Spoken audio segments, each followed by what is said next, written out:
నాసదృశో విష్ణునా సదృశో వీర్యే సోమవత్ ప్రియదర్శన కాలాగ్ని సదృశ క్రోధే.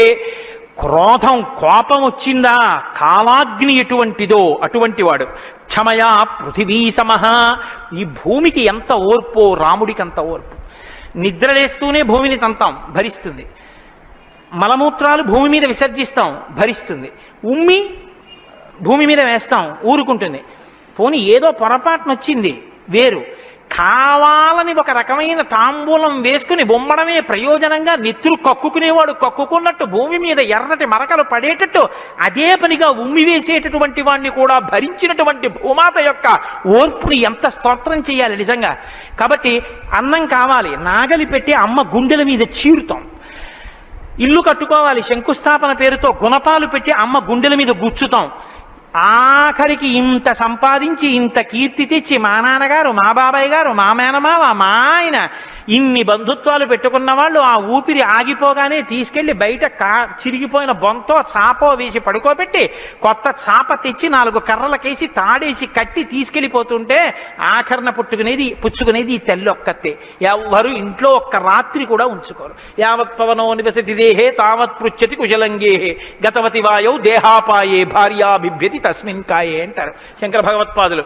అటువంటి ఈ తల్లిది ఎంత ఓర్పో. ఎన్ని అపచారములు చేసినా కూడా కడుపులో పెట్టుకునేటటువంటి అమ్మ స్వరూపమైనటువంటి భూమికి ఎంత ఓర్పు ఉందో అంత ఓర్పు కలిగిన వాడయ్యా రామచంద్రమూర్తి. కాబట్టి ధనదేన సమస్యాగే సత్యే ధర్మ ఇవాపరః. కుబేరుడు ఎంతటి ధనవంతుడో అంతటి మహానుభావుడు, అటువంటి త్యాగం ఉన్నవాడు. సత్యే ధర్మ ఇవాపరః. సత్యము ధర్మము ఒకదాన్నొకటి ఎలా కాపాడుకుని రక్షించుకుంటాయో అలా రక్షించి కాపాడగలిగినటువంటి వాడు. తమేవం గుణ సంపన్నం రామం సత్యపరాక్రమం. ఇన్ని గుణములు కలిగినటువంటి రామచంద్రమూర్తి సాక్షాత్తుగా సత్యపరాక్రముడైనటువంటి వ్యక్తి. ఆయన పరాక్రమం సత్యమే పరాక్రమముగా కలిగినటువంటి వాడు. అటువంటి వాడు రామచంద్రమూర్తిని ఆ రాముని యొక్క కథని సంక్షేపంగా చెప్పారు. సంక్షేపంగా అంటే వివరంగా కాదు, బాగా గుర్తుపెట్టుకోండి. వివరంగా చెప్పలేదు, కేవలం ఏదో విహంగ వీక్షణం అంటారు చూసారా, ఒక్కసారి స్థాళీపులాక న్యాయంగా ఒకసారి అలా చెప్పేశారు. అది ఎంత తేలిగ్గా చెప్పేశారంటే సజగామ వనం వీర ప్రతిజ్ఞామనుపాలయన్ పితుర్వచన నిర్దేశాత్ కైకయ్యా ప్రియకారణాత్ అంటూ. కానీ సంక్షేప రామాయణ శ్లోకాలండి, అవి నిజంగా మంత్రాలే. దశరథ మహారాజు గారు లేక లేక లేక లేక సంతానం కలగలేదని బెంగ పెట్టుకుని అశ్వమేధయాగం చేసి తత్పాపాన్ని పోగొట్టుకుని పుత్రకామేష్టి చేస్తే యజ్ఞపురుషుడు ఆవిర్భవించి ప్రసాదాన్నిస్తే ఆ పాయసాన్ని అనురూపలైనటువంటి తన భార్యలు స్వీకరిస్తే పెద్ద భార్య అయినటువంటి కౌసల్యాదేవి యొక్క గర్భాన్ని జనించినటువంటి సాక్షాత్తు విష్ణుస్వరూపుడైన ధర్మాత్ముడైన రామచంద్రమూర్తి పినతల్లి అయిన కైకమ్మ 14 సంవత్సరములు అరణ్యవాసం చేసి రాజ్యాభిషేకాన్ని విడిచిపెట్టుకోవాలి రామచంద్రమూర్తిని 2 వరములు రాత్రికి రాత్రి దశరథ మహారాజు గారిని అడ్డుపెట్టి నిగ్రహిస్తే తండ్రిని సత్యవాక్యమునందు నిలబెట్టడం కోసమని రామచంద్రమూర్తి రాజ్యాన్ని పరిత్యజించి నారవస్త్రాలు కట్టుకుని చెప్పులు కూడా విడిచిపెట్టి మహానుభావుడు అరణ్యానికి బయలుదేరి వెళ్ళిపోతున్నారు. ఆ వెళ్ళిపోతున్నటువంటి సమయంలో రామశ్చ దయితా భార్య నిత్యం ప్రాణ సమాహిత జనకస్య కులే జాతా దేవమాయేవ నిర్మిత సర్వలక్షణ సంపన్నా నారీణాముత్తమావధూ సీతాప్యనుగత రామం శిశిలం రోహిణీ యథా. సాక్షాత్తుగా దేవమాయయే లోకంలో ఉన్న సౌందర్యమంతా రాశీభూతమై ఒక స్త్రీ రూపంలో వచ్చిందా అన్నంతగా కనపడేటటువంటి సీతమ్మ తల్లి, జనక మహారాజు గారి యొక్క పుత్రి, అయోనిజ అయినటువంటి తల్లి, స్త్రీలలో ఉత్తమమైనటువంటి రత్నంగా చెప్పబడినటువంటి తల్లి, సర్వలక్షణ సంపన్న అయినటువంటి సీతమ్మ చంద్రుణ్ణి రోహిణి ఎలా అనుసరిస్తుందో అలా కష్టసుఖాల్లో నీతో కలిసి ఉంటాను తప్ప నేను అంతఃపురంలో ఉండను అని చెప్పి రామచంద్రమూర్తితో కలిసి అరణ్యవాసానికి బయలుదేరింది. సోదరుడైనటువంటి లక్ష్మణుడు కూడా రామచంద్రమూర్తితో బయలుదేరాడు.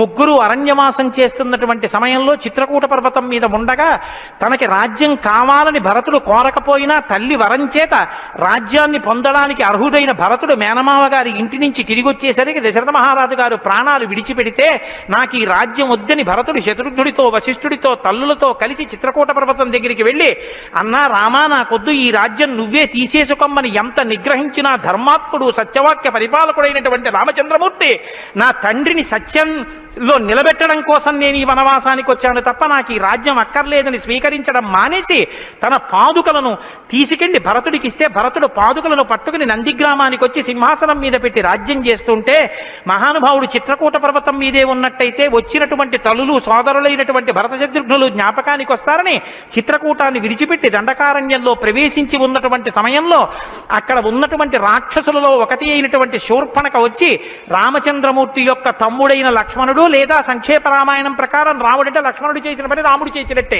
అందుకని రాముడి చేత ముకుచెవులు కోయబడితే ఆ శూర్పణక చేత ప్రేరేపింపబడిన కరదూషణాదులు త్రిశిరస్సు అనేటటువంటి 14,000 మంది రాక్షసులు రాముడి మీద దండెత్తి వస్తే తృణప్రాయంగా 14,000 మందిని నిగ్రహించినటువంటి రామచంద్రమూర్తి యొక్క పరాక్రమాన్ని శూర్పణక వల్ల తెలుసుకున్నటువంటి రావణాసురుడు అసూయతో సీతమ్మ తల్లి మీద మోహంతో సీతమ్మ తల్లిని అపహరించి తీసుకుని వెళ్ళిపోతే ఆగ్రహించినటువంటి రామచంద్రమూర్తి శబరిని దర్శనం చేసి తర్వాతి కాలంలో సుగ్రీవుడితో స్నేహం చేసి వారిని నిగ్రహించి దశ దిశలకి వానరుల్ని పంపిస్తే దక్షిణ దిక్కుకు వెళ్ళినటువంటి హనుమ సీతమ్మ తల్లి యొక్క జాడ కనిపెట్టి 100 యోజనముల సముద్రాన్ని దాటి ఈవలి ఒడ్డుకు వచ్చి రామచంద్రమూర్తికి సీతమ్మ క్షేమవార్త చెప్తే రామచంద్రమూర్తి నీలుని యొక్క సహకారంతో సముద్రానికి సేతువు కట్టి సముద్రాన్ని దాటి ఆవలి ఒడ్డుకు వెళ్లి లంకారాజ్యంలో వానర సహకారంతో రావణ కుంభకర్ణాది వీరులను నిగ్రహించి తిరిగి మళ్లీ అయోధ్యా పట్టణానికి వచ్చి పట్టాభిషిక్తుడై 11,000 సంవత్సరములు ఈ రాజ్యాన్ని పరిపాలన చేసి రామరాజ్యం ఇలా ఉంటుంది అని చెప్పి లోకానికి చాటి చెప్పిన వాడయ్యా రామచంద్రమూర్తి అంటేనే సంక్షేప రామాయణాన్ని కథారూపంగా శ్లోకరూపంగా నారద మహర్షి వాల్మీకి మహర్షిగా ఉపదేశం చేశారు. ఉపదేశం చేస్తే సంతోషించారు. ఆ రామరాజ్యం యొక్క గొప్పతనాన్ని 4 శ్లోకాలు వినకపోతే మనం దోషం చేసిన వాళ్ళం అవుతాం.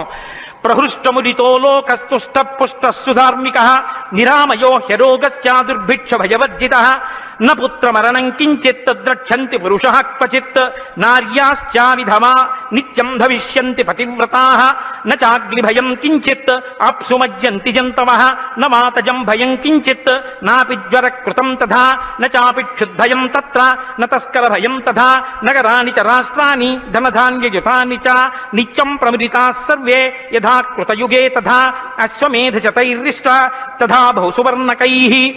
రామచంద్రమూర్తి రాజ్యం చేసేటటువంటి కాలంలో కొడుకులు మరణిస్తే పెద్దవాళ్ళైనటువంటి వాళ్ళు పిల్లలకి ప్రేతకార్యం చేయడం అన్నది లేదు.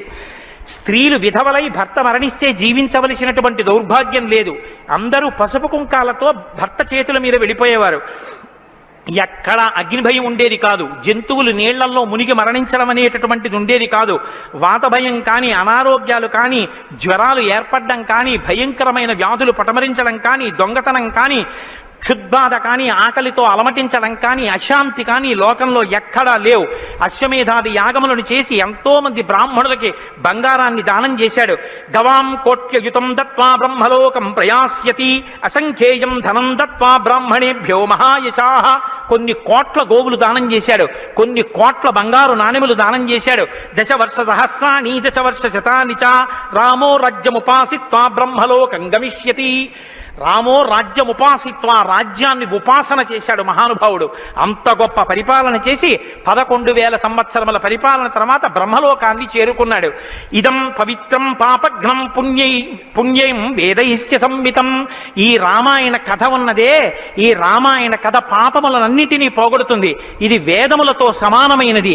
యప్పటే రామచరితం సర్వపాపై ప్రముచ్యతే. ఎవరు ఈ రామ కథని వింటున్నారో వాళ్ళకి సర్వ పాపములు తొలగిపోతాయి. సత్యం సత్యం పునఃసత్యం, ఇందులో అనుమానమేమీ లేదు. ఏతదాఖ్యానమాయుష్యం పఠన్ రామాయణం నరః. ఎవరు ఈ రామాయణాన్ని చదువుకుంటున్నారో వింటున్నారో వాళ్ళకి ఆయుష్యం నిలబడుతుంది, అపమృత్యు దోషం తొలగిపోతుంది. సపుత్ర పౌత్ర సగణః ప్రేత్య స్వర్గే మహీయతే. పుత్రుల్ని, కొడుకుల్ని, మనవల్ని చూసిన తర్వాత 3 తరాలు చూసిన తర్వాత సంతోషంతో సుఖశాంతులతో ఇహమనందు జీవించి ఆఖర తేలికగా శరీరం నుంచి ప్రాణం విడిపోయి జీవుడు సంతోషంగా భగవన్నామం చెప్తూ స్వర్గలోకాన్ని చేరుకుంటాడు. ఇంతటి గొప్ప అనుభూతిని, ఐశ్వర్యాన్ని అనుగ్రహించగలిగినటువంటి శక్తి కలిగినటువంటిది రామాయణం.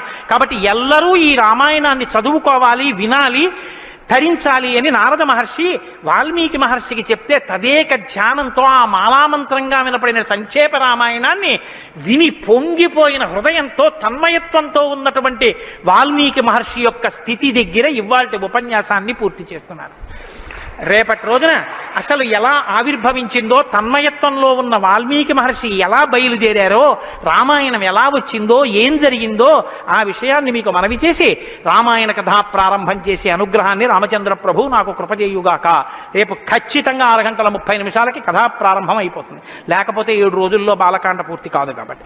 మంగళాశాసనపరై మదాచార్య పురోగమై సర్వైశ్చ పూర్వైరాచార్యై సత్కృతాయాస్తు మంగళం. మంగళం కోసలేంద్రాయ మహనీయ గుణాత్మనే చక్రవర్తి తనూజాయ సర్వభౌమాయ మంగళం. ఉమాకాంతాయ కాంతాయ కామితార్థప్రదాయినే శ్రీగిరీశాయ దేవాయ మలినాథాయ మంగళం. కరచరణకృతం వా కర్మవాక్కాయజం వా శ్రవణనైనజం వా మానసం వా పరాధం విహితం వా సర్వమేత్తక్షమస్వా శివ శివ కరుణాబ్ధే శ్రీ మహాదేవ శంభో. సర్వం శ్రీ ఉమామహేశ్వర పరబ్రహ్మార్పణమస్తు. స్వస్తి. అయ్యా దయచేసి ఏమండి అందరూ ఒక్క నిమిషం కూర్చోండి. కలియుగంలో అత్యంత పవిత్రమైంది అని కదా నేను మీతో మనవి చేశాను రామనామం గురించి. శ్రీరామాయణం వినడం ఒక మహద్భాగ్యం. నన్ను నమ్మండి, నేను చెప్తున్నానని నేను చెప్పట్లేదు. జీవితంలో రామాయణం వినడం అనేటటువంటిది కొన్ని కోట్ల కోట్ల కోట్ల జన్మల తర్వాత లభించేటటువంటి అదృష్టం. అందున సంపూర్ణ రామాయణం బాలకాండ నుంచి పట్టాభిషేకం వరకు ఏకబిగిన మండల కాలం రామాయణం వినడం అనేటటువంటిది సంభవం అయ్యేటటువంటి విషయం కాదు. అది కేవలం పూర్వపుణ్యం రామానుగ్రహం ఉంటేనే సాధ్యమయ్యేటటువంటి విషయం. అటువంటి రామ కథ విన్న తరువాత మనం కేవలం లేచి వెళ్ళిపోవడం వల్ల ప్రయోజనం కన్నా రామనామాన్ని చెప్పి వెడితే చాలా బాగుంటుంది. రామనామం కేవలం రామ అనడం కన్నా పెద్దలు మనకు ఒక మార్గాన్ని ఇచ్చారు. రామ రామ రామ అని 3 మాటలంటే ఆ రోజున వాళ్ళు విష్ణు సహస్రం చెప్పిన ఫలితం. అది ఇంట్లో అంటేనే అంత ఫలితం ఇస్తే ఒక దేవాలయ ప్రాంగణంలో, అది జగద్గురు పీఠ ప్రాంగణంలో ఎంత శక్తివంతం ఆలోచించండి. అందుకే రామ రామ రామ 1000 ఎలా అవుతుందని మీకు అనుమానం ఉండొచ్చు. అక్షరాల్ని అంకెల్లోకి మార్చే సంప్రదాయం ఉంది. 2 మా 5 రామ రామ రామ అంటే 2 5 2 × 5 × 2 × 5 × 2 × 5 2 5 10 10 2 20 20 100 100 200 200 1000 సహస్రనామ తత్తుల్యం రామనామ వరాననే. కాబట్టి శ్రీరామ రామ రామ అంటే విష్ణు సహస్రం చెప్పి వెళ్ళిపోయినట్టు. కాబట్టి నేను మకుటం అంటూ ఉంటాను. మకుటం మీరందరూ కానీ నేను దానికి వివరణం ఒకటి అంటూ ఉంటాను. మీ అందరూ కూడా చక్కగాను రామనామము రామనామము రమ్యమైనది రామనామము అని మీరంటారు. ఉండండి మీ త్వర చాలా గొప్పది. అలా అంటే రామనామము రామనామము రమ్యమైనది రామనామము అలా అన్నప్పుడు 3 మాటలు రామ రామ రామ అంటారు. మీరు ఎన్ని మాటలు అన్నారో అన్ని మాటలు విష్ణు సహస్రం చెప్పింది. పైగా మీరు ఒకటి గుర్తు పెట్టుకోండి, నేను పూర్తి విశ్వాసంతో చెప్తున్నాను. వ్యక్తిగత అనుభవాలు వేదికల మీద చెప్పడం నాకు ఇష్టం ఉండదు. శ్రీరామాయణం జరగడానికి అందరికన్నా ముందే స్వామి హనుమ వస్తారు. అందుకే రామాయణం చెప్పేటప్పుడు హనుమ కోసం ఒక ఆసనం వేస్తారు. ప్రచ్ఛన్న రూపంలో వచ్చి కూర్చుంటారు. అదిగో ఆ ఆసనం, అది రామచంద్రమూర్తి పాదాల దగ్గర ఖాళీగా ఉంచిన ఆసనం ఎవరికంటే హనుమ కొరకు. దాని మీద వారు కూర్చుంటారు. అందుకే పుష్పాలంకారంతో శోభింపచేస్తారు. ఆయనకి ఆ పూలహారం వేశాను. రామనామం చెప్తుంటే ఆయన ఇలా చూస్తూ ఎవరా రామనామం చెప్తున్నారో పొంగిపోతారట. రాముడు హనుమ ప్రీతి పొందేస్తారు. ఎంత అసలు సీతమ్మ పరవశించిపోతుంది. నేను మీకు ఇప్పుడే చెప్పాను, వాక్కు ఉన్నది ఒక్క మనుష్య జన్మకే. అది మన భాగ్య విశేషం చెప్పగలగడం. రోజు అలా అని మీతో నేనేం గంట సేపు చెప్పించను. ఒక్క 11 పర్యాయాలు అందులో నాకు ఏది అనిపించాలనిపిస్తే అవి అనిపిస్తూ ఉంటాను. నేను వివరణతో కూడిన మాట అంటాను, మీరు రామనామము రామనామము రమ్యమైనది రామనామము. నేను గొప్పకి చెప్పట్లేదు, మీతో మాట మనవి చేస్తా. నేను అయ్యప్ప స్వామి దేవాలయంలో సంపూర్ణ రామాయణ ప్రవచనం చేసిన రోజుల్లో ఇది అనిపించేవాళ్ళం. రామాయణం అయిపోయిన తర్వాత రామాయణం సీడీలు ప్రపంచవ్యాప్తంగా అన్ని దేశాలకి వెళ్ళాయి. అయితే అమెరికా నుంచి నాకు ఫోన్లు వచ్చాయి, గురుగారు ఒక్కసారి వినండి అని. వాళ్ళు ప్రతిరోజు రామాయణం వినేటప్పుడు ఖాళీ కుర్చీ వేసి టేప్ రికార్డర్ పెట్టి 6:25 అవుతుంటే కోటేశ్వరరావు ఉపన్యాసానికి వస్తున్నారని భావన చేసుకుని వాళ్ళు టేప్ రికార్డర్ ఆన్ చేసి ఉపన్యాసం వినేసి నేను చెప్తుంటే వాళ్ళు రామనామం చెప్తూ అమెరికాలో వాళ్ళందరూ కలిసి పట్టాభిషేకానికి ఊరేగింపుగా ఉపన్యాసంలో ఎలా చెప్పానో అలా వెళ్ళి పట్టాభిషేకం చేస్తూ వాళ్ళు ఫోన్లో నాకు వినిపించారు. ఎందుకని అంటే నేను సముద్రం దాటి రాను అన్నాను. అందుకని నేను వెళ్ళలేదు పాపం చూడ్డానికి. కానీ ప్రపంచంలో ఎన్ని దేశాలలోనో అలా చెప్పుకుని ఎన్ని కోట్ల రామనామం జరిగిందో, ఎన్ని చోట్ల పట్టాభిషేకాలు జరిగాయో. మళ్ళీ ఆనాడు సంపూర్ణ రామాయణం చెప్పించాడు రామచంద్ర ప్రభు. ఈనాడు మళ్ళీ గుంటూరు శారదాపీఠంలో చెప్పగలుగుతున్నాం. కాబట్టి మీ అందరూ కూడా చక్కగా భక్తి శ్రద్ధలతో చెప్పండి. ఒక సంప్రదాయానికి దీన్ని ఆవిష్కరిస్తున్నాం. ఇవాళ మీ అందరికీ కూడా దీన్ని బహుమానం చేస్తారు. మీ అందరూ కూడా చక్కగా ప్రతిరోజు దీన్ని తీసుకొచ్చి రోజు ఇందులోంచి నామాలు చదువుకోవచ్చు. మీ ఇంటి దగ్గర కూడా చదువుకోవచ్చు. ఇవాళ మాత్రం నేను చెప్పింది మకుటని చెప్పండి.